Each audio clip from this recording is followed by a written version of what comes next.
Hello guys, আগে ভিডিওটি দেখো, তারপর ভিডিওতে আসা ফানি কমেন্ট পড়বো।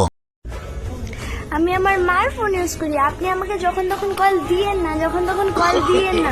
আর 5 টাইমের মতো আমার জীবন না। আমি আপনাকে সবসময় ছবি তুলে দিতে পারবো না, ভিডিও কল করতে পারবো না, মেসেজ করতে পারবো না। বুঝতে হবে ফোনটা আমার না, আমি আমার মা। 2 মিনিটের জন্য ফোনটা ধরলে মা যায় বদলেছিস কেন? করতে বসতে পারিস না? তোর লেখা পড়া নেই? আমার সাথে কাম করতে পারিস না? বুঝতে হবে আমার यही नहीं, अभी और सुनिए। ফোনে অনেক আপনার শাশুড়ি মা। 2 মিনিটের জন্য ফোনটা কষ্ট করে দিলে আমি আপনাকে ফোন দিয়ে আপনাকে মেসেজ দিই। এরপর যদি আপনি আমার এই কষ্টটুকু না বুঝলেন, আপনি কি বুঝলেন? আমার সাথে রিলেশনে গিয়েছিলেন কেন? আমি আগেই বলেছিলাম আমি কিন্তু আমার মার ফোন ইউজ করি, মার ফোন দিয়ে কথা বলবো। আমি আপনাকে যখন তখন কল দিতে পারবো না।